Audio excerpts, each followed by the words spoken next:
Welcome back to the final episode of our 3-part series on migrant worker poetry in China. If you haven't listened to the other 2 episodes yet, I suggest you go back and listen to those first.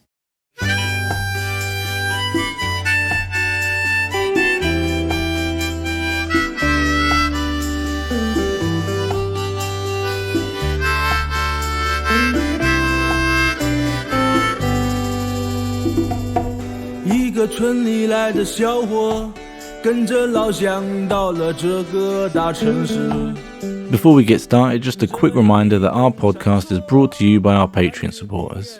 Our supporters fund our work and in return get exclusive early access to podcast episodes, ad-free episodes, bonus episodes, free and discounted merchandise and other content. For example, our Patreon supporters can listen to all 3 parts of this series now, as well as an exclusive Patreon-only bonus episode that goes into more detail about the migrant worker home, some of the writers that we discuss, and their influences. Join us or find out more at patreon.com/workingclasshistory, link in the show notes. You might remember that this series is being produced and presented with the help of friend of the podcast, Jack Franco. So at this point, we'll hand back over to him.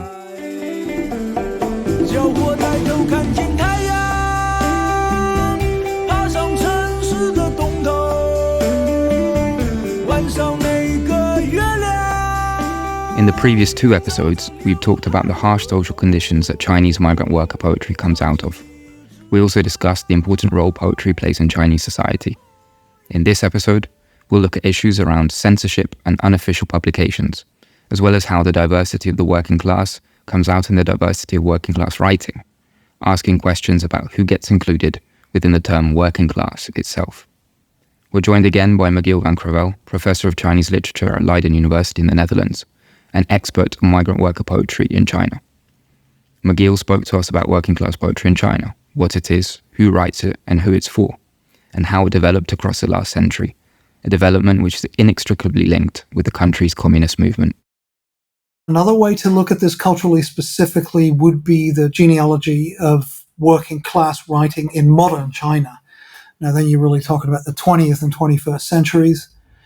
And, in very broad strokes, I could probably carve that up into 3 periods. One, the specialists would call the Republican period, which is roughly the first half of the 20th century, culminating in the civil war between the communists and the nationalists, where it was by and large, and mostly, and I'm going to need to sort of, sweepingly generalize here a little bit, it was by and large intellectuals who produced working class writing, which means that we're talking about writing about the working classes by people who don't necessarily speak from first-hand experience.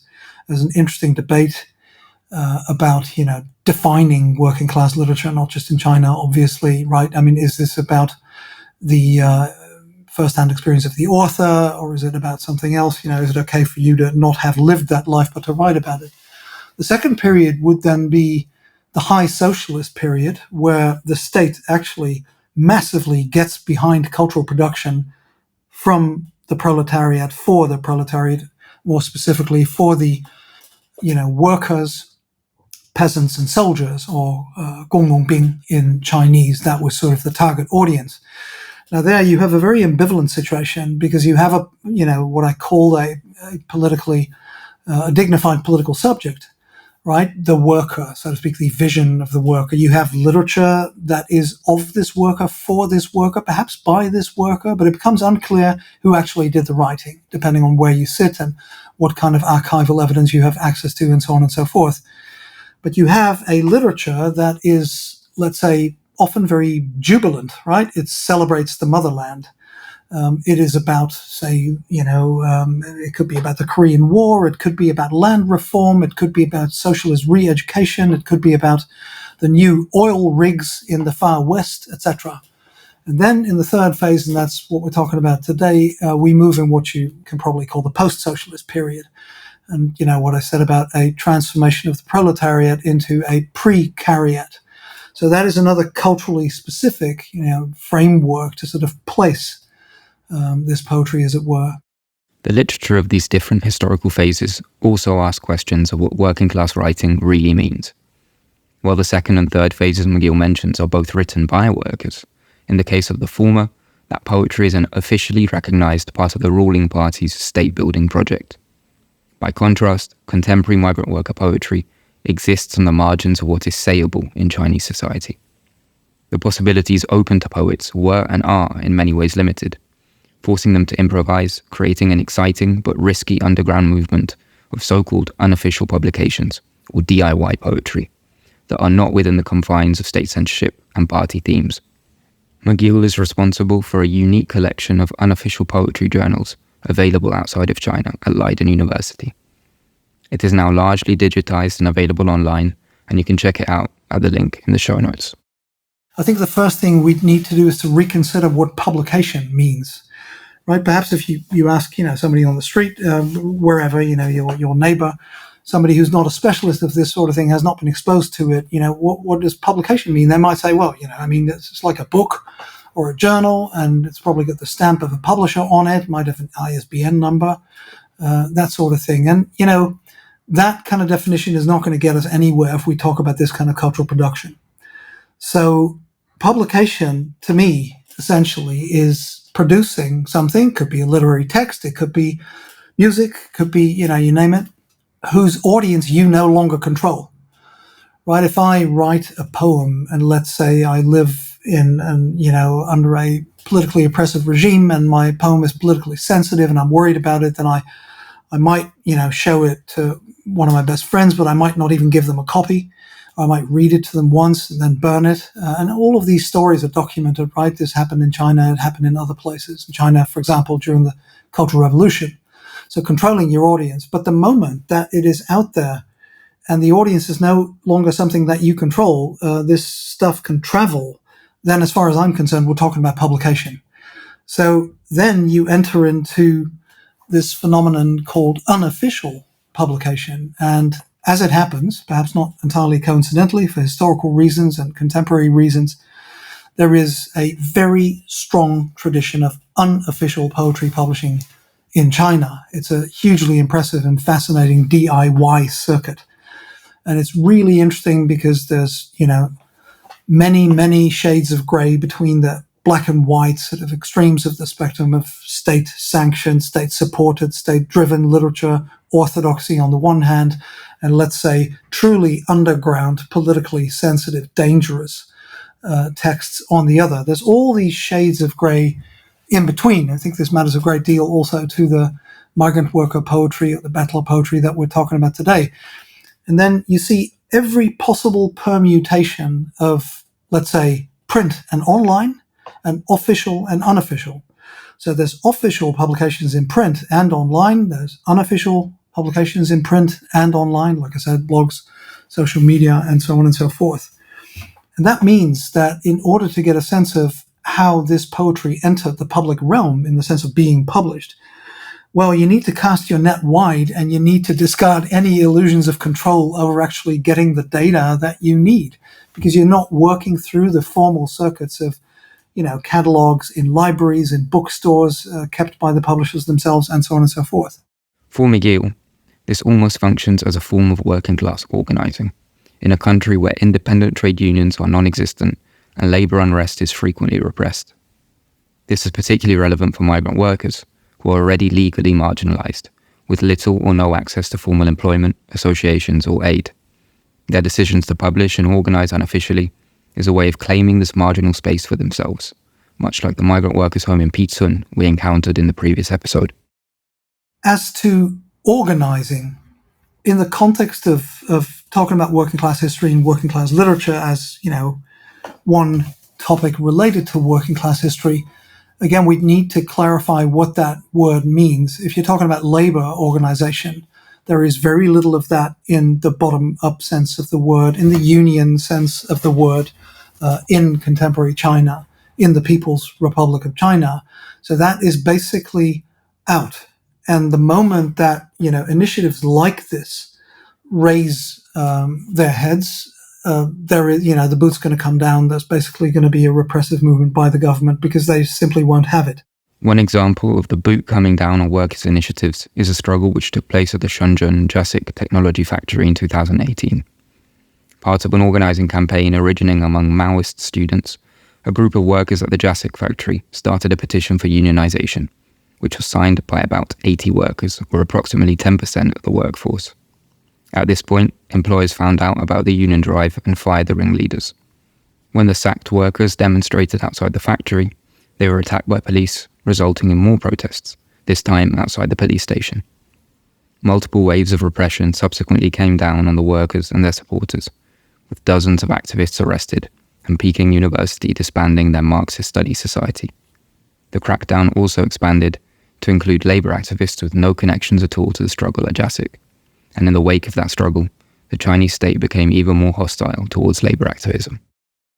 Organising could also mean something else, and that might be interesting to what we're talking about today, because, literature happens through institutions, right? Just like other cultural productions, through universities, through bookstores, libraries, through learned societies, through reading clubs, through, the list goes on. And that kind of organising obviously has been happening in China around this poetry. And that takes us straight back to what I said about Shades of Grey, because there, very interestingly, we don't get a picture that says the people that write migrant worker poetry are inherently and automatically going to be in opposition to the government line.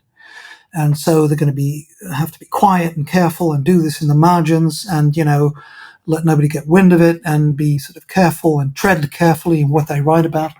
It's not as simple as that at all, because in fact, the government, looking at this, and the government in its turn, I guess, trying to place this in a genealogy of workers' literature in the People's Republic of China, a tradition that it is proud of, is going to also support this writing. So it's not as if this is some sort of phenomenon that's going to be stamped out at the first opportunity. That very much depends on the message that's coming out of the poetry in question. The relationship between these unofficial publications and poets and local or state power is ambiguous and not clear-cut. While China has a long and proud tradition of worker poetry that the state is keen to embrace, they are equally careful that expressions of dissent are carefully managed. This reality of censorship molds the expression of migrant worker poets. The first thing that I'm made to think of as a China scholar is that the leading role of the Communist Party, that's enshrined in the Constitution of the People's Republic of China. And in practice, that means that the party very effectively, that's a complicated discussion, but yeah, I'm going to say that very effectively rules the place, right? And you've very definitely got to hand it to them, and that's not meant to sound cynical about it, but it is a large and difficult and complex place, and the challenges for the government also, and especially in regard to governance of the working population, are immense.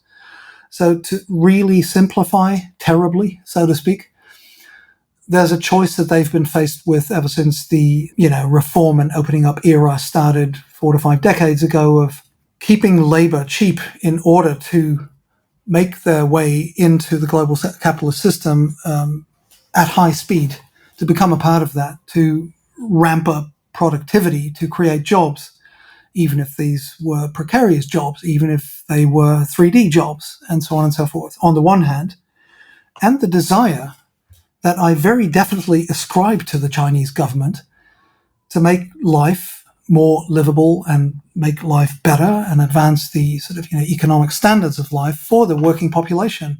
That is a big, bad dilemma to deal with. But when it comes to organizing and to union work, the truth of it on the ground, as established by scholarship and by good investigative journalism, is that the grassroots voice is welcome as long as it doesn't question, policy and the dictates that flow from that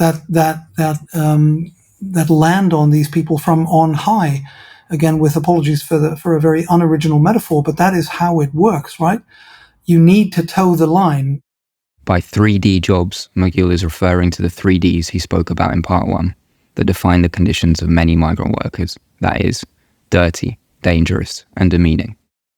Now, one of the things that the Chinese government is very good at, and this is not a sarcastic comment, but a truly sincere comment, is to tread that very fine line between allowing people to vent frustration, to discuss their situation, to reflect on it, to reflect on other possible futures, etc., on the one hand. And a lot of this is happening on social media. And prior to social media, it was happening in other places and continues to do so, right? All kinds of in-person settings as well, of course. The fine line between allowing people to vent, right, on the one hand, and allowing them to actually organize, to institutionalize networks, to build a budget, to develop leverage in economic terms, to develop, for example, effective mechanisms of going on strike. And if you look at the records that are kept by the Chinese government and are actually in the public domain and often cited in foreign media and scholarship as well, on labor unrest in China, we're talking about, I think, tens of thousands, if not more, but I might have this number wrong, but it's a very high number of so-called incidents per year, per annum. And these are documented. This is, people, barricading a police station because of local situation surrounding pollution or other issues. So it's not as if there is no labor unrest. But the moment that this comes close to seriously organized action, that is when the state steps in. Migrant worker poetry is therefore an important grassroots voice depicting the lives of precariously employed Chinese migrant workers. But what sometimes gets lost when thinking about them like this is that they're not just important reports about the lives of real people. They're also poems that need to be read as works of art, and doing so forces a reader to ask why and how we read about the working class experience. As soon as we start talking about, for example, working class writing, but then also a bit more broadly, we talk about, subaltern writing or subaltern cultural production. And then subalternity, it can be a working class background or working class conditions. It can also be being a woman. It can mean being gay. It can mean having the wrong ethnicity in the place that you're at, right? I mean, one that is not appreciated, that is discriminated against, and so on and so forth. And so you get the prefixed literature. You get the literature that is called workers' literature. You get the literature that is called, women's literature, Aboriginal literature, prisoners' literature, queer literature, and so on. And then the question bounces right back at you. And it can come from various quarters, right? It can come from left field or from where you expected it, that says, okay, so is this real literature, right? Or do we need to prefix it in order to justify it? Are we only going to read this because it's about workers or by workers or for workers or whatever, and we take an interest in the working class? Are we only going to read it because we feel it's important that women's emancipation happens and therefore we're going to read this stuff? Or are we going to read it because it is that particular thing that humans do? I mean, they speak in various voices and they use this very particular voice that we call literary, and there's something about this that does something to us, and sometimes we want to dance to it, or it makes us cry or laugh. And I don't think that debate is going to go away. And I don't think that, for example, migrant worker poetry or working class literature at large, never mind the point about class, the question about class formation, I don't think that they're going to fall on either side of the fence anytime soon. I think it needs sometimes a fairly aggressive ongoing conversation of saying, can we just sort of dislodge ourselves? And then it really matters who this we is, right? Who are we referring to? Am I referring to my academic environment? Am I talking about a community that I'm somehow a part of, but also feel like I've been flown into, as in the Chinese poetry scene, where I've been around for years and decades and people know me, but I'm a stranger and I leave again. I'm the insider/outsider thing, right? That ethnographers like to talk about. So who's the we that we're talking about? Some of these issues around prefixes and insider-outsider status can be seen in the work of Mo Cao, a pen name meaning grass on the grave, one of China's foremost LGBTQ poets. I've been in touch with Mo Cao since 2016. He wrote to me at one point when I was doing field work and I was kind of visible on social media in China. And I'd known his work, but I'd never met him in person. One day he dropped me an email and it was actually fairly indignant. Or it became indignant as we proceeded to have this exchange. And The gist of it was, so you think you're doing research on, battler poetry, migrant worker poetry, but, you haven't really looked at my stuff, and I'm a migrant worker poet. And, everybody calls me something else, and, in everybody else's defense, I should note here that Mu Tao had a website in the colors of the rainbow flag for a number of years. So, you get pigeonholed, it happens, right? But his point is really valid. Around the year 2000, when this stuff was really still beginning to happen, he actually has poetry in those unofficial journals that is, has titles like "What It's Like to Be a Battler," right, or a migrant worker, precarious worker. This "dagong," this Chinese word that we've been circling for a while. So he should get this recognition. Despite being a migrant worker who writes poetry about the migrant worker experience, Mu Tao is rarely considered a migrant worker poet. Rather, it is his sexuality that takes precedence in how people define his work. Mu Tao demonstrates how some groups come to be left out, how people think about who the working class is, despite the fact that his experience of his sexuality is inseparable from his experience of class. Now, Mu Tao was born in the 1970s in Henan, which is one of these provinces that supply a large proportion of the migrant workers in contemporary China. And, he went out to work, I think as his sisters did, and had a fairly shocking story before then of his life at school in a very repressive school system where he ended up, having a conflict with a teacher. Now, that's kind of a big thing in certainly a rural educational environment in China. It was actually hard for me to imagine that a pupil could have a conflict with a teacher, which may have been naive on my part, but what I've read about that sort of thing, and also what I've heard from him, kind of explains this idea of, well, it doesn't really happen because education is run very tightly in rural contexts like that, and it's not as if you have any right to even speak up. But apparently he did. So there was this conflict with a teacher. It was a long-running conflict. Parents got involved, asked him to apologize. The school asked him to apologize. He refused to apologize. He was kicked out. So that was the beginning of the working life. This was when he was about 15. He came also, from a broken home, substance abuse and other things, violence. And so he started building a life of his own as a migrant worker, basically, as a precarious worker at the very, very, very bottom of the food chain.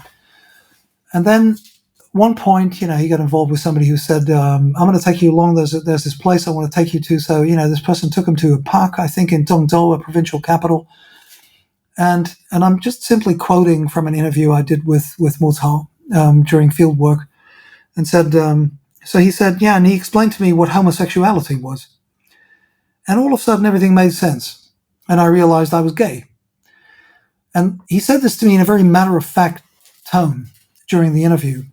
And I was wondering how this worked for him and how he could kind of say this in this way in the light of his life story in which he had not known about this thing.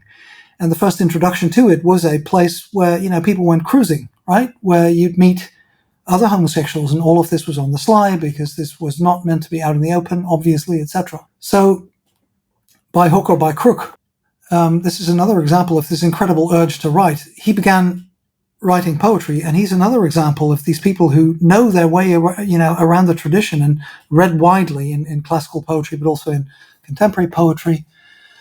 And the internet came around, and Mu Tao was clever and was quick to see that the internet was going to be the next big thing. And he somehow taught himself, to be a programmer and to build websites and to know that this thing was around and to join, chat rooms and all these various media that you have and had on the internet in China at the time, and to take poetry online. And he was one of the earliest people who did this. And there was a reason for this, because he was gay. And he was writing about being gay. And he was doing this in very graphic terms. Not only in graphic terms, but also in very graphic terms, right? Including same-sex scenes that, left very little to the imagination, in the good sense of the word. And so he actually came out as gay in an unofficial poetry journal in the year 2000, run by one of his closest friends, who's an ecological activist now, who published, his best friends, and they came from the same place as well, poetry in this journal. And it's so incredibly courageous. I mean, to publish this stuff, which is very outspokenly gay in subject matter,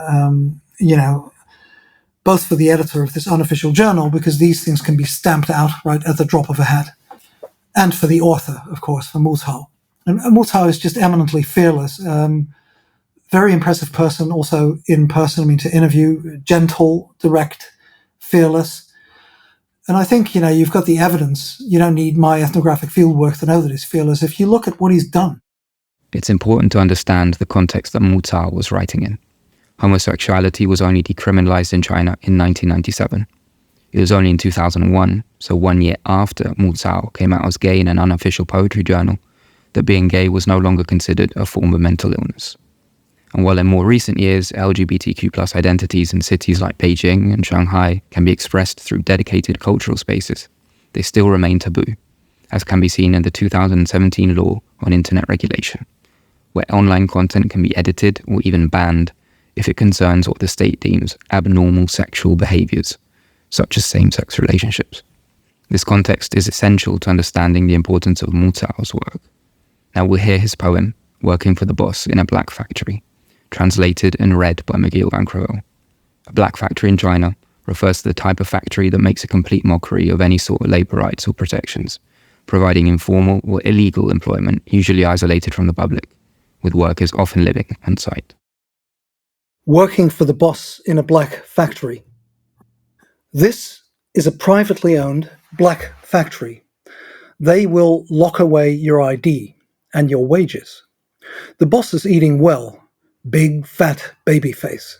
He's happy for 18 out of 24 hours, and for precisely that period of time, 60 garment workers rush around with no breaks. The men are bent over like skinny dogs. The women's eyes are red like a rabbit's. They are overworked. They eat and sleep together, and the women's buttocks often rub against the thighs of the men, but there's no sex drive in any direction. It's almost breakfast time. That good old thug of a cook jerks off like crazy and shoots his load into the vat of porridge. This matter is duly observed by the boss, and for some reason, he suddenly gives him a raise. So, I'd call this vintage Maghiel poetry, not just because he wrote it almost 25 years ago, but also because what we see is a very recognizable mix of something that is ultimately political rage, right? There is rage there, but ultimately this is about social relations, political relations in society, but also human compassion and a great deal of black humor that, sort of threads its way throughout his oeuvre as well. And it breaches taboos, which is something that, Maghiel has done fairly fearlessly for the last couple of decades. Not just political taboos. There's other poetry where he's more explicitly political, for example, when he talks about the police force or he talks about politicians, but also in this case, a taboo on sexuality and on sort of, non-sanitized representations of sexuality. And this is a taboo that has appeared in various shapes and guises throughout the history of the People's Republic of China, and is there still today. So in that sense, I think it is a really important sort of milestone text in the larger context of battler poetry, also because it reminds us of the need to take an intersectional perspective and to not just, for example, classify this person as China's first openly gay poet, which is something he also is, right? Which is a person he also is. But, one of China's earliest battler poets and one of the most explicit ones. And in that sense, it reminds us that, literature is just as complex and messy as life.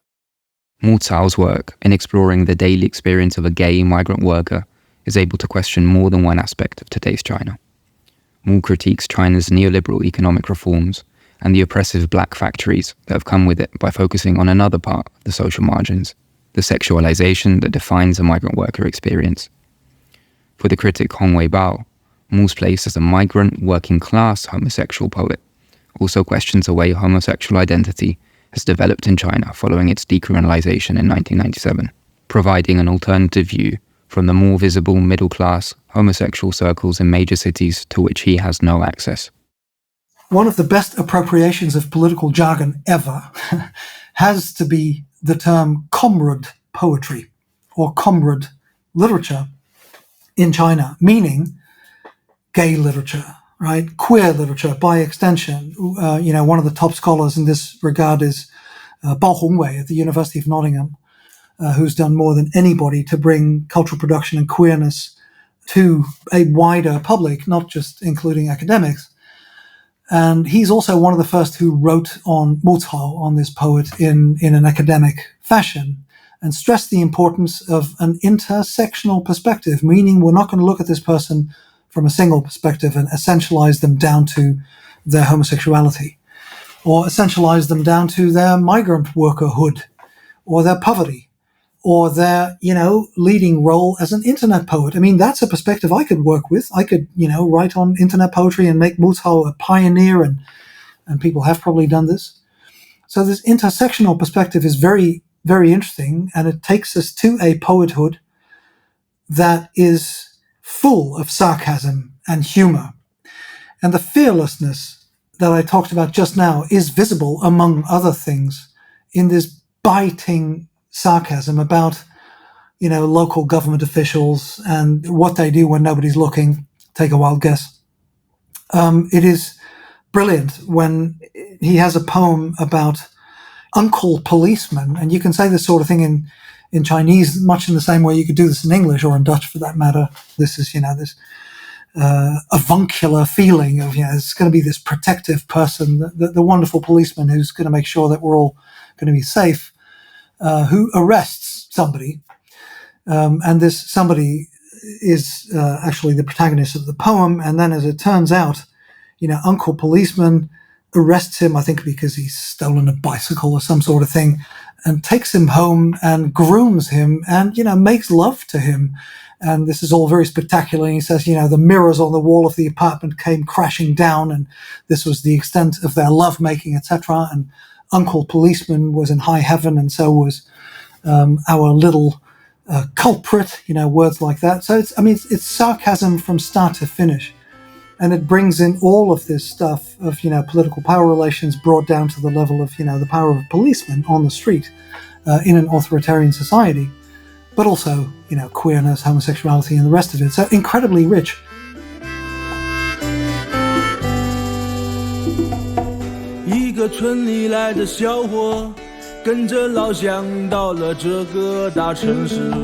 That marks the end of our third episode on China's migrant worker poets. We hope that these episodes have given a few glimpses into the lives and experiences of people all too often hidden from sight, not only literature and art, but more generally, despite their place at the center of global capitalism. The likes of Zhang Xiaochong, Shu Lizhe, Wu Xia, Xiao Hai, and Mu Cao, among many, many others, take us back to the original meaning of poetry, to mate. These workers of so many different walks of life are poets, whether it's on the assembly line or putting pen to paper. Please read and share their poetry. You can find all the poets and poetry we've spoken about in the show notes and in the online transcript.